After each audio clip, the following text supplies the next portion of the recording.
Swarasheela channel நண்பர்களுக்கு வணக்கம். நம்ம சேனலில் முருகனுடைய அறுபடை வீடுகள் பற்றி பார்த்துக்கிட்டு இருக்கோம். அதில் சுவாமிமலை மட்டும்தான் இனியும் பார்க்காம இருக்குது. சில ஆண்டுகளுக்கு முன்னாடி நான் திருச்செந்தூர் வீடியோ போட்டிருந்தேன். அது எனக்கு சரியாகவே ப்ரிப்பேர் பண்ண தெரியலை, தொடக்க காலங்கிறதுனால. அதனால் இந்த குடமுழுக்கு நடந்ததுக்கப்புறம் திருச்செந்தூர் எப்படி இருக்குன்னு வந்து பார்ப்போம்னு வந்திருக்கேன். இதுதான் தேர் நிற்கிற இடம். இது ஒன்வே தான். இந்த வண்டிகள்லாம் போகுதில்ல, இதில் எதிர்த்து வரக்கூடாது. இங்கே ஒரு என்ட்ரன்ஸ் இருக்குது. இதுதான் என்ட்ரன்ஸு. இந்த பக்கம் நான் காட்டுறேன். இந்த என்ட்ரன்ஸ்லேருந்து பாத யாத்திரைகளும் பைக்கில் வரவங்க, ஆட்டோவில் வரவங்க, பஸ்ஸில் வரவங்களாம் இதில் போயிடலாம். ஆனால் காரில் வரவங்க இந்த பக்கம் உள்ள அந்த ரோட்டில் நேரம் அங்கே போய் கார் பார்க்கிங்கில் போய் விட்டுட்டு தான் அந்த பக்கம் கூடி வரணும். இது பாருங்கள், கூட்டம் இருக்குது, பார்த்து வரணும். பைக்காரங்க வருவாங்க. அதனால் இப்போ வந்து 4 வீலர் போகிறத வந்து தடுக்கணும். 2 வீலர் கூட போயிடலாம். ஆனால் 4 வீலர்ஸ் போகும்போது மற்றவங்களுக்கும் சிரமமாக தான் இருக்குது. இப்போ இதில் வந்து இதுதான் நுழைவாயுங்க. பழசுனால ஏரியாவும் சின்னதாக இருக்குது. முன்னாடி இதுக்குள்ள கார் போகுமா என்னன்னு தெரியாது. இப்போ வந்து இப்படி இருக்குது. என்னன்னு சொல்லி பார்க்குறேன். பார்த்தீங்களா, பைக்கு வரும்போது ஒன்று பார்த்து தான் வர வேண்டியிருக்கு. இந்த மாதிரியான சின்ன சின்ன சிக்கல்கள்லாம் இருக்குது. நம்ம இதில் உள்ளே ஓடி போகணும்னா இந்த தூண்களாக இருக்குது பார்த்தீங்களா, இது வந்து நேராக உள்ளே போய் இது வந்து நேராக கோயிலுக்கே கொண்டு விட்டுரும். நடந்து போகிறவங்க இதில் போகிறது நல்லது. 2 வீலர்ஸு வந்து ஒரு குறிப்பிட்ட தூரம் போல் கொஞ்சம் ஓரமாக நிப்பாட்டி வச்சாங்கன்னா கொஞ்சம் நல்லது. 4 வீலர் கண்டிப்பாக இதுக்குள்ளே போகக்கூடாது. போனால் நல்லா இருக்காது. நம்ம அந்த பக்கம் போகலாம். இப்போ இது வந்து போத்வே, அங்கிட்டு வரலாம் இங்கிட்டு வரலாம். இது பஸ் போகிற ரூட்டு தானே? இது வரைக்கும் வந்திருக்கோம்ல, நம்ம ஏற்கனவே ஒரு தடவை கூட்டு வந்திருக்கீங்களே. ரைட். இதில் ஸ்ரீ சபாபதி விநாயகர்னு ஒரு கோயில் பூட்டி கிடக்கு. அது டபுள் பூட்டு போட்டு கிடக்கு. முன்னாடியெல்லாம் இந்த இடைஞ்சலுக்குள்ளே தான் பஸ்ஸு போயிட்டு இருந்தது. இந்த இடத்து வரைக்கும் தான் முன்னாடி பஸ்ஸு வந்துக்கிட்டு இருந்துச்சு. இப்போ இங்கே எல்லாம் பஸ்ஸு வர்றதுலேருந்து தான் தெரியுது. அந்த முன்னாடி ஏதோ கடைகள் மாதிரி கட்டிக்கிட்டு இருக்காங்க பாருங்கள். அந்த பக்கத்தில் தான் கார் பார்க்கிங், பஸ்ஸு எல்லாம் போய் நிற்கிறது இருந்துச்சு. இப்போ அந்த கட்டிக்கிட்டு இருக்கிறது ஒரு நுழைவு வாயில். அதாவது இது வழியே கூடி போகிறதுக்கான நுழைவு வாயிலை கட்டிக்கிட்டு இருக்காங்க. அந்த பக்கத்தில் தான் கார் பார்க்கிங், இன்ன பிற கடைகள் எல்லாமே இருந்தது. இப்போ அதெல்லாம் எடுத்துட்டாங்க சுத்தமாக. வாங்க உள்ளே எப்படி இருக்குன்னு போய் பார்க்கலாம். வாகனங்களில் வர்ற பக்தர்கள் அந்த கோவில் வரைக்கும் போகிறதுக்காக இந்த பக்கம் ஒரு டெம்பரவரியாக ஒரு பாதை வச்சுருக்காங்க. ஆட்டோனா கொண்டு போய் இறக்கி விட்டு வந்துடணும். சொந்த வாகனம்னாலும் ஆட்களை இறக்கி விட்டு திருப்பி போயிடணும். இப்போ நான் இப்போ நடந்து போகிறதுக்கு வலது கை புறமாக தான் இப்போ பூரா தள்ளி வண்டியெல்லாம் நிற்கிது. ஆனால் ஒரு அவலம் என்னன்னு கேட்டிங்கன்னா, ஒரே சாக்கடை பாருங்கள். அந்த சாக்கடைக்கு மேலே தான் வண்டியிலேயே நிப்பாட்டி வச்சுருக்காங்க.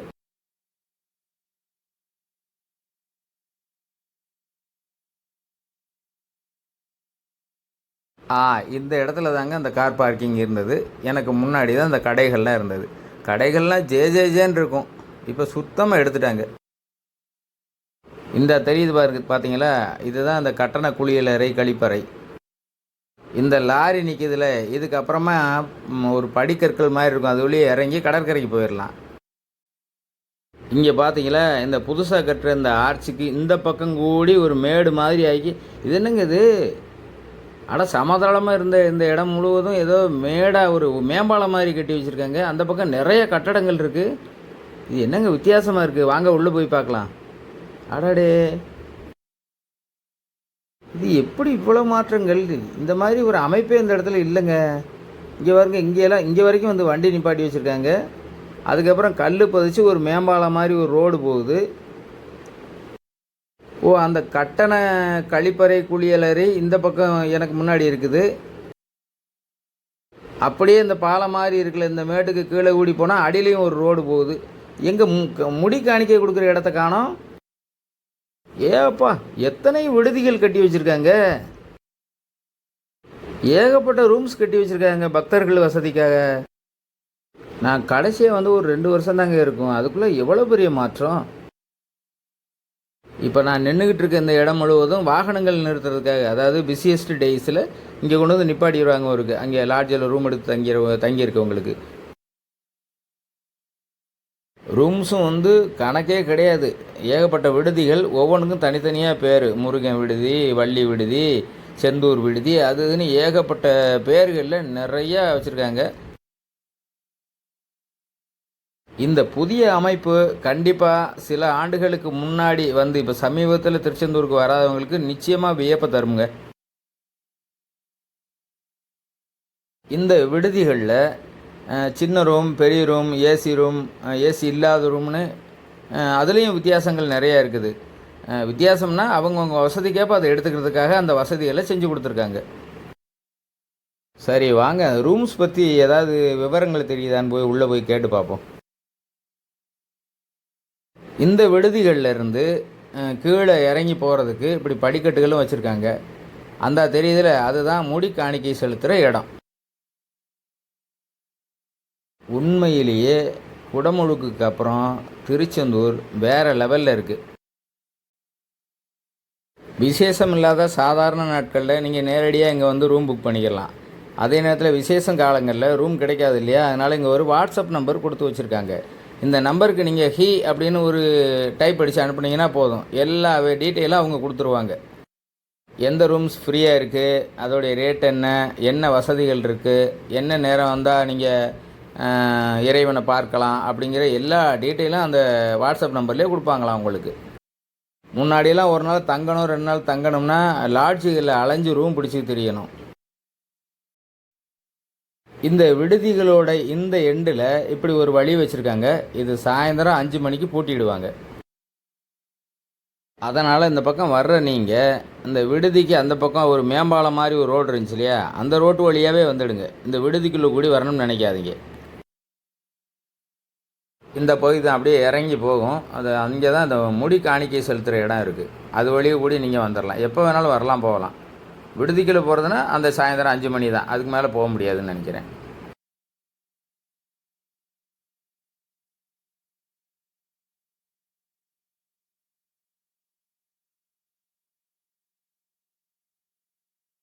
குடமுழுக்கு நடந்ததுக்கு அப்புறம் கூட இனியும் நிறைய வேலைகள் நடந்துக்கிட்டே தான் இருக்குது. ஒரு வித்தியாசத்தை பார்க்க முடியுது. எங்கும் நீக்கமர நிறைஞ்சிட்டாங்க போல இருக்குது. வடக்கன்ஸ் நிறையா பேர் இங்கே தெரிகிறாங்க. டாட்டுலாம் அவங்க தான் போட்டுக்கிட்டு இருக்காங்க. இப்படியே வந்தோம்னா இந்த இடத்த பாருங்கள், ஒரு ரூஃப் போட்டு வச்சுருக்காங்களா, ஆட்கள் நடந்து போகிறாங்களா அதில். இந்த பாதை தான் நான் முதல்ல ஒரு இடத்த சொன்னேன் பாருங்கள், ஒரு நுழைவாயில்னு. அந்த பாதை இங்கே வந்து சேருது. இந்த பகுதியில் கூடி கோயிலுக்கு உள்ளே நுழைய வர்றவங்களுக்கு இந்த இடத்துல தான் செருப்புகளை பாதுகாப்பாக வச்சுக்கிடணும்.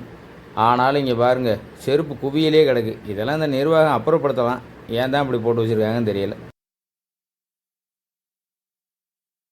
இந்த இடத்துல சின்ன சின்ன கடைகள்லாம் இருக்குது. எனக்கு பின்னாடி ஒரு பாதை போகுதில்ல, அந்த பாதை வழியாகவும் நம்ம கோயிலுக்கு போகலாம். ஆனால் நாம் எனது இடது கை பக்கமாக இருக்க அந்த பாதை வழியாக போக போகிறோம்.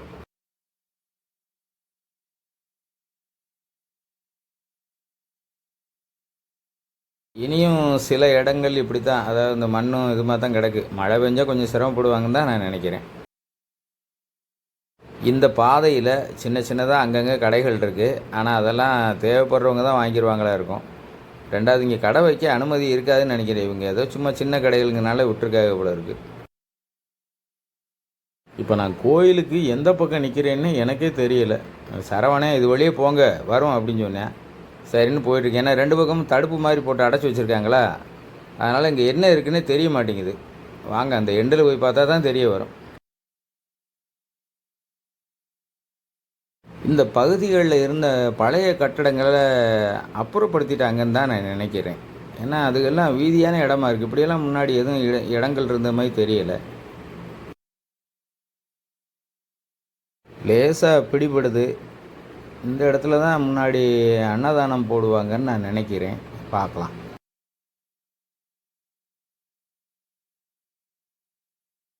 வெயில் நேரங்களில் இந்த கல்லில் நடக்க முடியாது பக்தர்கள். அதனால் இந்த காயிரில் செஞ்ச அந்த மேட்டு கிடக்கு, அதில் தண்ணியெல்லாம் அடித்து விடுவாங்க. இது என்னமோ காஞ்சி போய் கிடக்கு.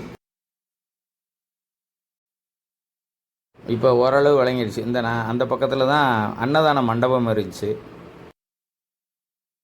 லெஃப்ட் சைடு போனோம்னா அப்படியே அந்த கடற்கரைக்கு போகலாம்.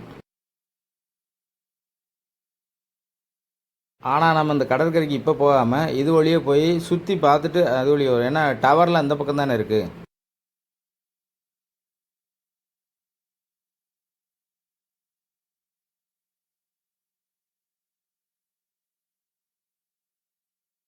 இது என்ன எண்ணெய் பலகாரங்களை ஓப்பனில் வச்சு விற்றுக்கிட்டு இருக்காங்க, கொஞ்சம் மூடி வச்சு விற்கலாம்ல.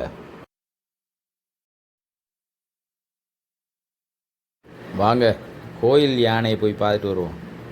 அந்த யானையை இப்போ உள்ள தனியாக ஒரு ரூமில் கட்டி போட்டு வச்சுட்டாங்க. அந்த யானையை பற்றி உங்களுக்கு தெரிஞ்சிருக்கும்னு நினைக்கிறேன்.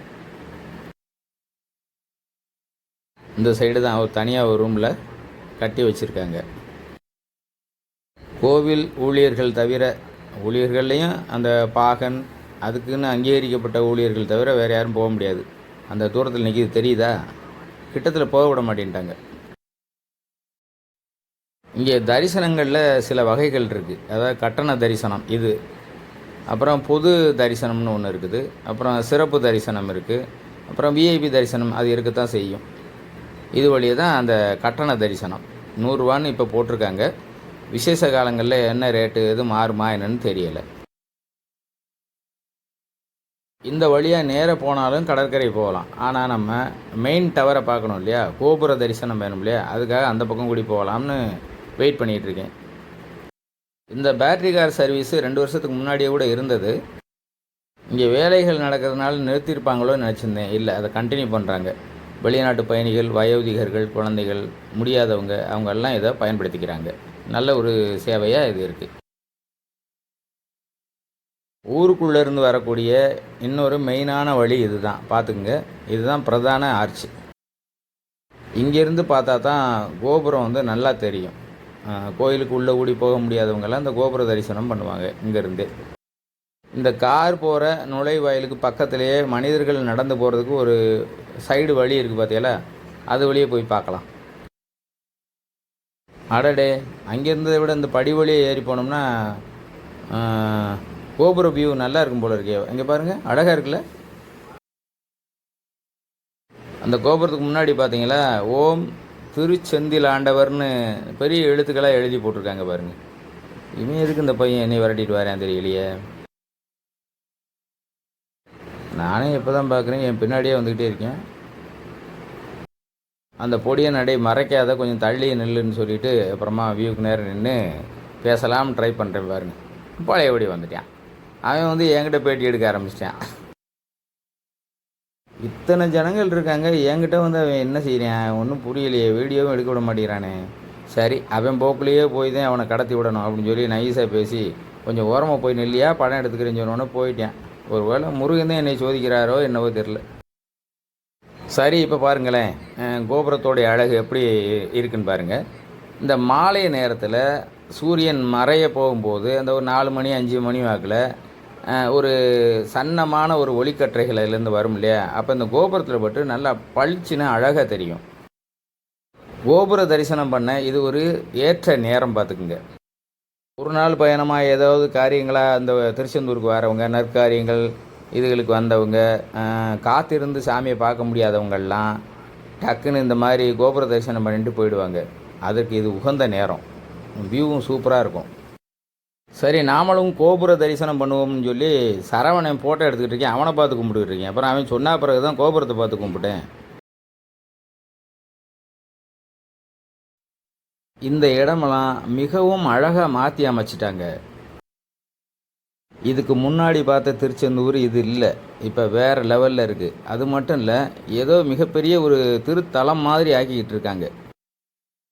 ஏற்கனவே இது ஒரு ஆகச்சிறந்த ஒரு படை வீடு தான். ஆனாலும் இப்போ அதோடைய பொலிவை பார்த்திங்கன்னா வித்தியாசமாக மிகவும் அழகாக இருக்குது.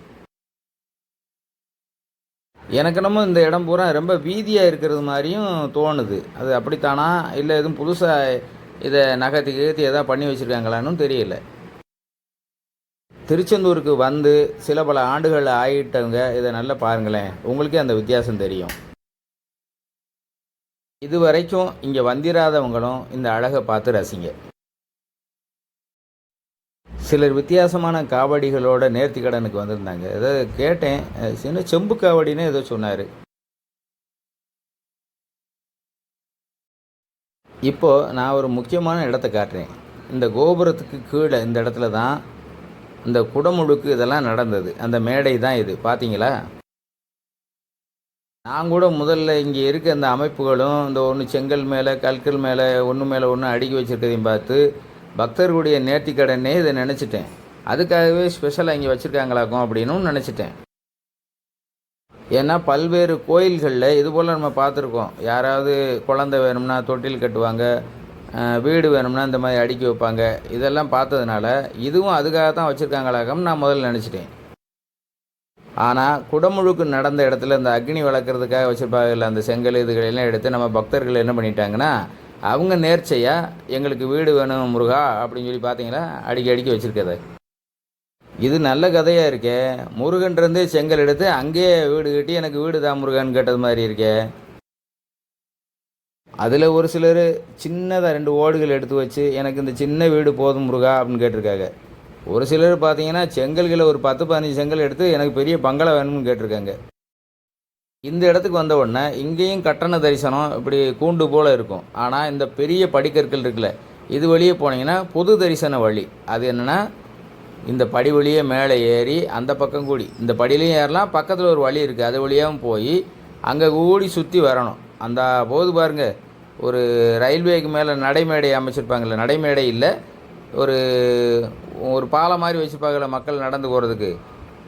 இங்கே ஓடி சுற்றி வந்து இந்த கட்டடத்து வழியாக போய் இந்த பகுதியிலேருந்து அந்த பகுதிக்கு அந்த ரயில்வே மேம்பாலம் மாதிரி இருக்குல்ல, அது வழியாக நடந்து போய் கீழே இறங்கி போய் கோயிலுக்குள்ளே போகணும். அப்படி அமைச்சு வச்சுருக்காங்க. நாம் ஆல்மோஸ்ட் கடற்கரை பக்கத்துக்கு வந்துட்டோம். பார்த்தீங்களா? புதுசாக வர்றவங்க தயவுசெய்து இதை தெரிஞ்சு வச்சுக்கோங்க. பொது தரிசனம்னா அந்த ரோ மாதிரி போகுதுல மேம்பாலம் மாதிரி, அது வழியாக ஏறி அந்த பக்கம் போகணும். கட்டண தரிசனம் இந்த பக்கம் கூடி போய்க்கிடலாம். இப்போது எனக்கு இடது பக்கம்தான் அந்த நான் போயிட்டுருக்கேன்ல, அந்த பகுதியில் தான் திருச்செந்தூரில் மிகவும் பிரசித்தி பெற்ற இடமான வள்ளி ஒழிஞ்ச வளநாடு இருக்குது. வாங்க அதையும் நம்ம போய் பார்த்துட்டு வந்துடலாம். இது ஏதோ பூட்டி கிடக்கிற மாதிரி இருக்குது. அங்கே எதுவும் பணிகள் நடந்துக்கிட்டு இருக்கா என்னன்னு தெரியலை. நாங்கள் சிறு பிள்ளையாக இருக்கும்போது மண் பாதையாக இருந்தது, அதுக்கப்புறம் ரோடாக மாறி இப்போ வந்து கல் பதிச்சு வேறு மாதிரி ஆயிடுச்சு. ஆனால் அவங்க விட்டு வச்சுருக்கு இந்த பழமையான அந்த ஒரு சிற்பம் இருக்குல்லையே, அதை மட்டும் விட்டு வச்சுருக்காங்க, எடுக்கலை. நடைபாதையில் இந்த கல் பதிக்கிறதுல என்ன சிக்கல்னால், இந்த மாதிரி காயர் போட்டு வைக்கணும், இல்லைன்னா அதில் நடக்க முடியாது வெயில் நேரத்தில். இப்போ இந்த பாதையில் 2 பக்கம் பாருங்களேன். நான் நடந்து போகிறதுக்கு இடது கை பக்கமாக பாறைகளாக இருந்துச்சு, அதுகளெல்லாம் சுரண்டிட்டு கற்கள் வச்சு ஒரு ஒழுங்குபடுத்தி வச்சுருக்காங்க. அதே நேரத்தில் இந்த வலது கை பக்கம் இப்போ நான் நிற்கிறேன் பாருங்கள், இந்த கடலை பார்த்து இது வரைக்கும் தான் முதல்ல இருந்துச்சு, அதுக்கப்புறம் பள்ளமாக இருக்கும். உங்கள் எல்லாருக்கும் தெரியும், நான் தெரியாது எதையும் சொல்லலை, தெரியாதவர்களுக்கு தெரிஞ்சுக்கிறதா சொல்கிறேன். அப்புறம் இப்போ சமீபத்தில் இங்கே கோயிலுக்கு வராதவங்களுக்காகவும் சொல்கிறேன். இப்போ பார்த்தீங்கன்னா இந்த இடத்துல கிட்டத்தட்ட சுமார் ஒரு 30-40 அடி இருக்கும். 30 அடி அல்லது 40 அடி இருக்கலாம். கடலுக்குள்ளே தள்ளி அந்த ரோடு மாதிரி அமைச்சிக்கிட்டு இருக்காங்க. அப்போது அங்கே நிற்கிற ஒருத்தட்ட நான் இதை பற்றி என்னவா இருக்கும்னு கேட்கும்போது அவர் சொன்னார், இந்த விவரங்களை சொல்லிட்டு சொன்னார். ஏன் அப்படின்னு கேட்கும்போது, இல்லை இது வந்து பக்தர்களுடைய கூட்டம் அதிகமாகிட்டே இருக்குது, கண்ட்ரோல் பண்ண முடியலை, அதனால தான் இதை செஞ்சுக்கிட்டு இருக்காங்க. அது மட்டும் இல்லை, இங்கே இந்த தடுப்பு இருக்குல்ல, இந்த தடுப்பெல்லாம் அந்த இதெல்லாம் போட்டு முடிச்சோன்னே எடுத்துருவாங்க. அங்கே போய் கடல் பக்கத்தில் படிக்கட்டு மாதிரி அமைக்க போகிறாங்க. இங்கேருந்து போகிறவங்க அங்கே உட்காந்து கடல் அழகை ரசிக்கலாம்ல, அப்படியெல்லாம் பிளான் பண்ணியிருக்காங்க அப்படிங்கிற விவரத்தை சொன்னார். எனக்கு அது வியப்பாகவும் இருந்தது, நல்ல விஷயமாகவும் தெரிஞ்சுச்சு. இப்போ நாம் வள்ளி ஒழிஞ்ச வளநாடு என்று முன்னால் அழைக்கப்பட்ட, இப்போது ஸ்ரீவள்ளி குகையாக மாறி இருக்கும் இந்த குகையை போய் பார்த்துட்டு வர்றதுக்காக போயிட்டுருக்கோம். இந்த இடத்துல மட்டும் இந்த பாறைகளை ஒன்றுமே செய்யாமல் விட்டு வச்சுருக்காங்க, அதாவது பழமை மாறாமல் அது இருக்கட்டும்னு. ஏன்னா இந்த இடத்துல தான் பிள்ளை வரம் வேண்டி தொட்டில் கட்டுற இடம். ஏன்னா அவங்க சுவர் வச்சு கட்டிட்டாங்கன்னா அப்புறம் இதெல்லாம் தொட்டில் கட்ட முடியாமல் போயிருங்கிறதுனால விட்டு வச்சுருக்காங்களா என்னன்னு தெரியலை. அப்படி தான் இருக்கணும். அது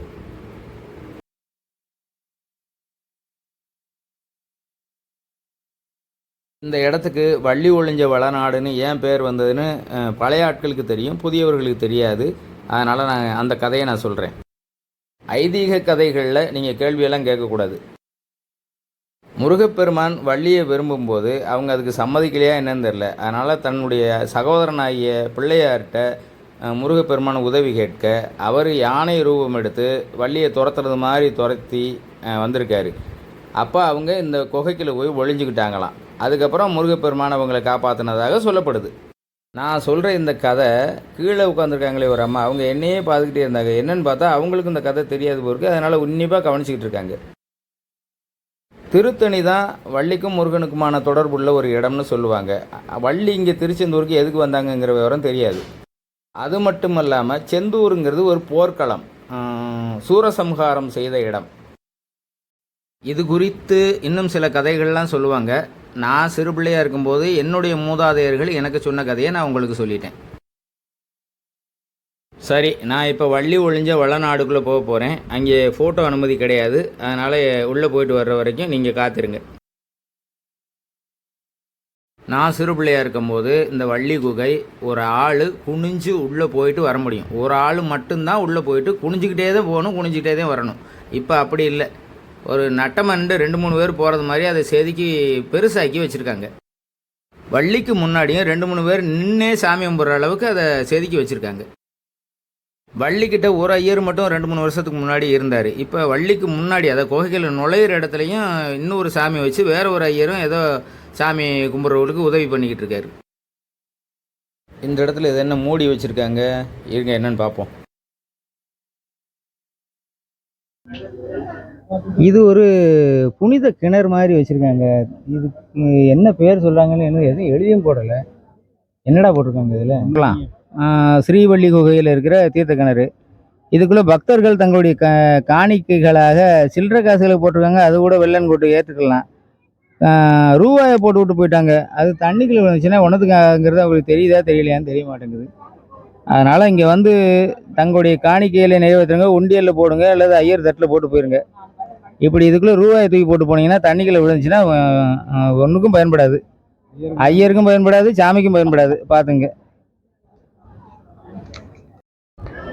சரி வாங்க, இனி கடற்கரை பக்கம் போவோம். நல்லா இருக்குல்ல அந்த காவடியெல்லாம். ஆனால் அவங்க அந்த காவடியோடு சேர்த்து ஏதோ ஒரு முடிச்சு மாதிரி தொங்க வச்சுருக்காங்க. அது என்னன்னு தெரிய மாட்டேங்குது. அது என்னென்னு யார்கிட்ட கேட்டால் தெரிய வரும்னு நினைக்கிறேன். நம்ம கடற்கரை பக்கத்தில் வந்துட்டோம். கோயிலுக்கு இந்த பக்கமும் வந்துட்டோம். இந்த மேலே பார்த்தீங்கன்னா ரயில்வே மேம்பாலம் இது கட்டிப்பாங்க, நடைபாலம் போட்டிருப்பாங்களா, அது மாதிரி போட்டிருக்காங்க. இலவச தரிசனத்துக்காரங்க அங்கே அந்த பக்கம் கூடி கோயிலில் சாமி கும்பிட்டு, இலவச தரிசனமும் காசு கொடுத்து போகிறவங்க எல்லாரும் எக்ஸிட் வந்து இங்கே தான் தரிசனம் பண்ணிவிட்டு இது வழியே மட்டும்தான் வர முடியும். வேறு ஒரு வழியும் கிடையாது. இது வழியே பிரசாதத்தை வாங்கிட்டு வந்து சேர வேண்டியது. அதை வந்து காட்டுங்க. இதுதான் அந்த வழி. கோயிலுக்குள்ளேருந்து தரிசனம் முடிஞ்சிட்டு வெளியில் வர்றதுக்கு இது ஒன்று தான் வழி. பார்த்துக்குங்க. நம்ம கடற்கரைக்கு பக்கத்தில் தான் அது இருக்குது.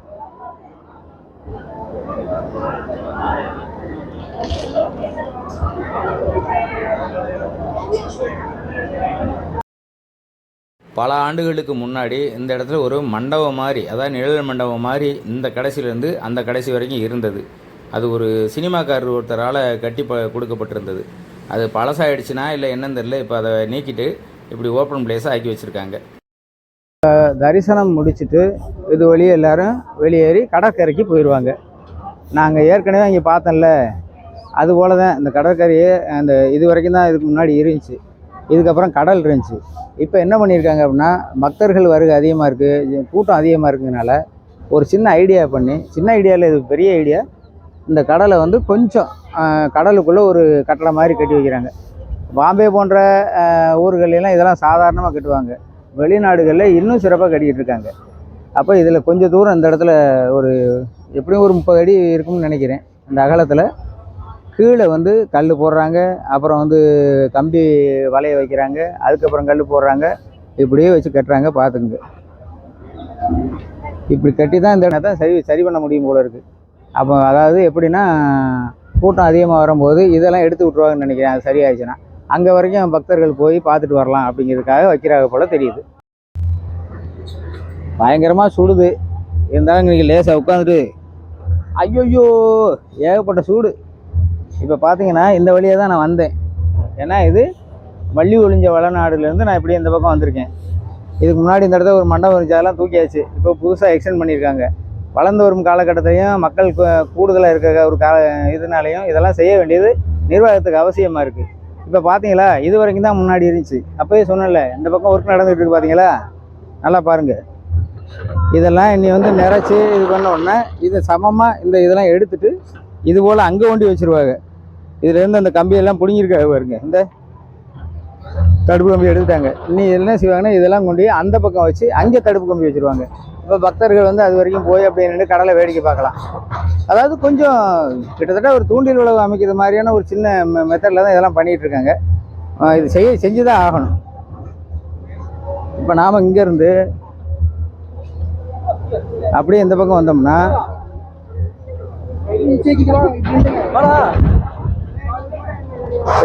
ஓம் கருணை கடலே கந்தா போற்றி அப்படிங்கிறது வச்சுருக்காங்க.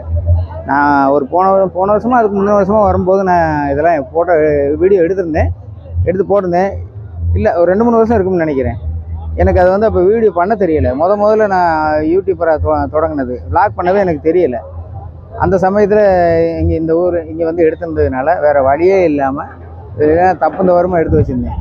அப்புறம் வீடியோ எடிட்டும் எனக்கு பண்ண தெரியலை. அதனால் அந்த சமயத்தில் அந்த வீடியோ ரொம்ப புவராக இருந்தது. ஆனாலும் அது போட்ட உடனே ஒரு 1Kக்கு மேலே அது வியூஸ் போயிருந்தாலுமே எனக்கு அது வந்து சாட்டிஸ்ஃபேக்ஷன் இல்லை இப்போது. அதனால் இப்போ என்ன பண்ணியிருக்கேன்னா புதுசாக ஒரு வீடியோ தயார் பண்ணி பார்த்தா எக்கச்சக்கமான சேஞ்சஸ் ஆகி போச்சு. அதுலேயும் இப்போ சமீபத்தில் குடமுழுக்கு நடந்ததுக்கப்புறம் பார்த்தா இன்னும் நிறைய பணிகள் நடந்துகிட்டு இருக்கு. இதெல்லாம் கம்ப்ளீட் ஆகும்போது பயங்கர பிரமிப்பாக இருக்கும் இந்த இடம்.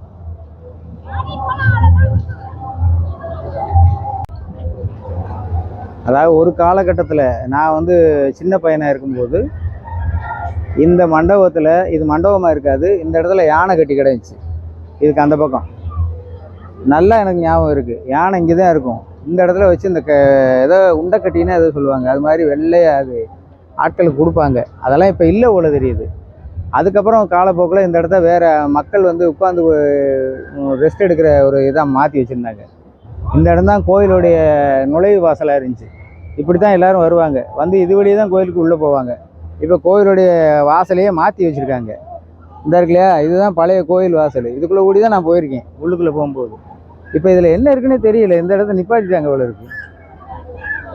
இப்போ வந்து இங்கே வந்து ஸ்டேஷன்லாம் வந்திருக்கு, புறக்காவல் இதெல்லாம் வச்சுருக்காங்க.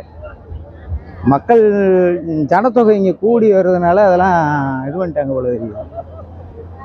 பார்த்தீங்களா, இதெல்லாம் பூட்டி கிடக்கு. இதில் தரிசனம் இருக்கு போல இருக்கு. இல்லை போகிறாங்களே, இது வழியும் போக தான் செய்கிறாங்க. ஓ, ஏதாவது க்ளோஸ் பண்ணல இருக்குது, இது வழியும் போய்க்கிடலாம் போல இருக்குது வச்சுருக்காங்க.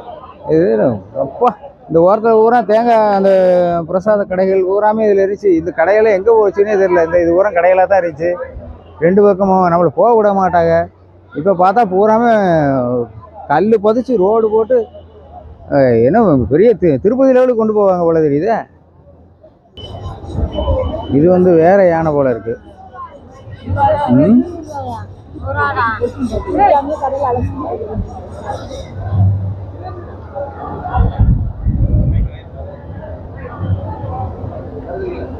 இது ஒரு மீடியம் சைஸ் யானை தான், ஒன்றும்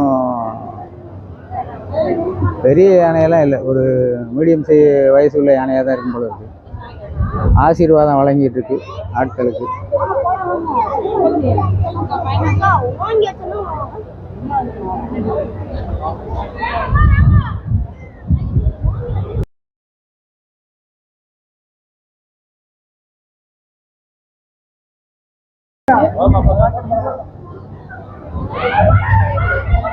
பாத்தியா, காசு கொடுக்குறவங்களுக்கு அவர் வந்து நிப்பாட்டி இது பண்ணுறாரு, சும்மா பார்க்குறவங்களுக்கு போமா அப்படின்னு விரட்டுறாரு. சூப்பர்ல. வா, உங்களுக்கெல்லாம் நினைவு இருக்கும்னு நான் நினைக்கிறேன். அதாவது வெகு நாட்களுக்கு முன்னாடி, அதாவது பல ஆண்டுகளுக்கு முன்னாடி இந்த இடத்துல இருந்து போக முடியாது, வேறு மாதிரியான ஒரு பழைய பாதை இருந்துச்சு. நாளிக்கிணறுக்கு போகிறது, கடலில் குளிச்சுட்டு அப்படியே வந்து அந்த பக்கம் போகிற மாதிரி இருந்துச்சு. அதுக்கப்புறம் ரீசெண்ட்லி ஒரு 4-5 வருஷத்துக்கு முன்னாடி இந்த இடத்துல வேறு ஒரு பாதை வச்சுருந்தாங்க. இன்றைக்கி ஒரு ஆர்ச் மாதிரி வச்சுருந்தாங்க. நாளிக்கிணறு செல்லும் வழி அப்படின்னு சொல்லி போட்டிருந்தாங்க. இந்த ஸ்டேஷன்லாம் அந்த அவுட் போஸ்ட் வராதுக்கு முன்னாடி. இப்போ பார்த்தா, இப்போ வந்து பார்க்குறேன் எல்லாத்தையும் எடுத்துட்டாங்க. இந்த பழைய வளைவு மட்டும், இந்த தூணு மட்டும் நிற்கிது. இந்த இடத்துல இருந்து எம்டியாக கிடக்கு. அங்கே ஒரு இந்த இப்படி டின் ஷீட் மாதிரி போட்டு இந்த ரெடி பண்ணி வச்சுருக்காங்க. அது வழியே போனால் நாளிக்கிணறுக்கு போகும் போல இருக்கும். அங்கே போகலாம்.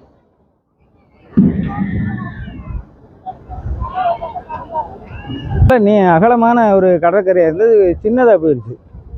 அப்போ அவங்க அந்த தயார் பண்ணுற அந்த இது வந்து அதோட முடிச்சுக்கிடுவாங்கன்னு நினைக்கிறேன். கடலுக்குள்ளே இடம் ஸ்பேஸ் உண்டாக்குற இடத்த அதோட முடிச்சுக்கிடுவாங்கன்னு நினைக்கிறேன். ஏன்னா இந்த பக்கமும் கொண்டு வந்தாங்கன்னா கடற்கரையே இல்லாமல் போயிடும். இங்கே பார்த்தீங்களா எவ்வளோ சுருங்கியிருக்குன்னு. ரெண்டாவது இதில் இந்த பணிகள்லாம் நடந்துகிட்டு இருக்க ஒரு காரணத்தினால கடற்கரையோட அழகும் போயிடுச்சு. இந்த இடத்துல 2 பக்கமும் ஒரு திண்டு மாதிரி உட்கார்றதுக்கு திண்டு மாதிரி இருக்கும். அது அந்த இடமா? ஆமாம், அது அந்த பழசாக இருக்கிறது. அந்த இடத்துல அந்த பாதை இருக்குது பார்த்தீங்களா? இந்த பாதை இந்த இடத்துக்கு இருக்குது பார்த்தீங்களா? இப்படி இருந்தது. இப்போ அதை எடுத்துகிட்டு இதை போட்டு விட்ருக்காங்க. இதில் குதிரையெல்லாம் போயிட்டு இருந்துச்சு. அந்த குதிரை சவாரி இதெல்லாம் இருந்துச்சு, அதெல்லாம் காணும்.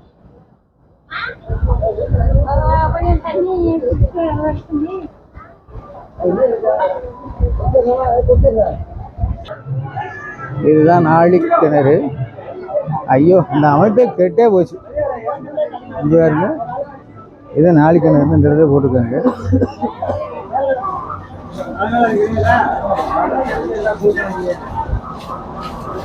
இது இல்லையே. வரிசையில் நின்று அந்த நாளி கிணறுல போய் தீர்த்தத்தில் குளிக்காமல் இப்படி இவர்கிட்ட தெளிப்பு மாதிரி வாங்கி சிலர் மூஞ்சியில் தெளிச்சிட்டு போகிறாங்க. அது என்ன ஐதீகம்னு தெரியலை. இங்கே பாருங்க, அவர் பாட்டிலில் அந்த தீர்த்தத்தை பிடிச்சி எல்லார்ட்டையும் தெளிச்சிட்டு போகிறாரு. அவங்க சம்மதத்தோடு தான். கடலில் குளிச்சுட்டு நாளி கிணறுல குளிக்கிறதுக்காக சில ஆடவர்கள் உள்ளாடைகளோடு வராங்க. அது சரியில்லாத போல் தெரியுது. இப்போ பாருங்க, பறந்து விரிந்த இந்த திருச்செந்தூர் அழகான கடற்கரை கொஞ்சம் கொஞ்சமாக சுருங்குது. இந்த கடற்கரையில் அந்த அங்கே இருக்கலையே அந்த படிகள், அந்த படிகள்ங்கிறது கொஞ்சம் கொஞ்சமாக இங்கே வரைக்கும் வரப்போகுது போல இருக்குது. அப்படியே இந்த ராமேஸ்வரத்தில் ஒரு இடத்துல இருக்குல்ல, அது போல் எதுவும் செய்ய போகிறாங்களா என்னன்னு தெரியல. ஒரு குறிப்பிட்ட தூரம் வரைக்கும் இந்த இது வரைக்கும் பண்ணிவிட்டு அதுக்கப்புறம் இந்த பக்கம் கடற்கரையை விட்டுருவாங்கன்னு நான் நினைக்கிறேன். இதில் என்ன வேடிக்கைன்னா, இந்த ஏரியா மட்டும்தான் கொஞ்சம் மணல் இருக்கும் ஆளுங்க குளிக்கிறதுக்கு. இதை தாண்டி அந்த பக்கம் கொஞ்சம் தூரம் போயிட்டோம் அப்படின்னா கொஞ்சம் பாறைகளாக தான் இருக்கும். ஒரு வீதியான கடற்கரையாக இருந்துச்சு, இப்போ கொஞ்சம் மாற்றம் தெரியுது. இப்போ இங்கேருந்து அந்த வியூ, கோயில் வியூவை பாருங்கள் எப்படி இருக்குன்னு பாருங்கள். கோயில் வியூ இப்போ வந்து இந்த கும்பாபிஷேகம் நடந்ததுக்கப்புறம் அந்த இதை மராமத்து போட்டிருந்த கம்புகள்லாம் எடுத்துட்டாங்கல்ல, அதனால் டவர் வியூ வந்து சூப்பராக தெரியுது. திருச்செந்தூர் கடலுக்கு வந்துட்டோம் அப்படின்னு சொன்னால் நம்ம கடல்லையே கால் நினைக்காமல் போகக்கூடாது. அதனால் அது எல்லாருக்கும் செய்கிற அந்த வேலையை நம்மளும் இதில் செஞ்சிட வேண்டியதுதான்.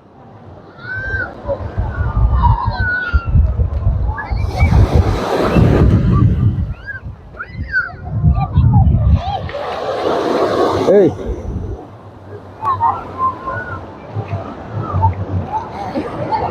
உள்ளுக்குள்ளே என்ன எப்படி இருக்குன்னு தெரியல, மணலே காணுமே.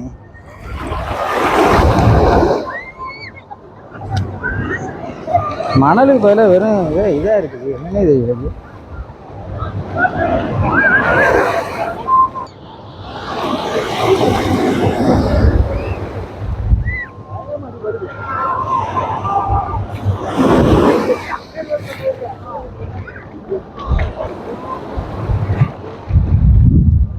உள்ளுக்குள்ளே எல்லாத்தையும் கல்லி வேறு போட்டு போகிறாங்க. இப்படி குளிக்கக்கூடாது, இது ரொம்ப குளிக்கக்கூடாது. இப்படித்தான் குளிக்கும். வித்தியாசமாக இருக்குல்ல. அங்கேயே வந்து அலை பரட்டி அடிக்கிறது மாதிரியே இருக்குது. இந்த அது வரைக்கும் இருக்கு. ரியலி இது வந்து முன்னாடி மாதிரி இல்லை. இங்கேருந்து இது வரைக்கும் அப்படியே சறுக்காக இருக்குது. என்னால் அதை நம்பவே முடியலை. முதல்ல வந்து கொஞ்சம் ஸ்லாண்டிங்காக தான் இருந்துச்சு. இப்போ நல்ல இந்த இடத்துக்கு வந்தோடனே இப்படி சறுக்கு இருக்குது. மணலுக்கு பதிலாக வெறும் இது சின்ன கல்லும் சிப்பியும் கண்ணாடி துகள்களுமா கிடக்கு. இது என்ன நிறைய சேஞ்சஸ் இருக்குது. அது மட்டும் உண்மையிலே தெரியுது.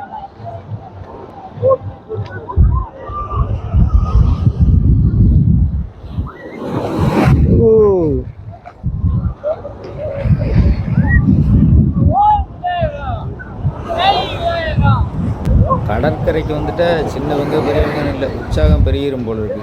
இப்போ பாருங்க, ஒரு விளையாட்டு பாருங்க. இப்படி என்னென்னப்பா விளையாடுறது. குடமுழுக்குக்கு அப்புறம் திருச்செந்தூர் முருகன் கோயில் எப்படி இருக்கும் அப்படின்னு போட்டிருக்க இந்த வீடியோ சேனல் நண்பர்களுக்கும் பார்வையாளர்களுக்கும் பிடிச்சிருக்குன்னு நினைக்கிறேன். லைக் பண்ணுங்கள், கமெண்ட் பண்ணுங்கள். மாற்று கருத்துக்கள் இருந்தாலும் தாராளமாக பதிவு செய்யுங்க. மீண்டும் ஒரு வீடியோவில் சந்திப்போம். நன்றி, வணக்கம்.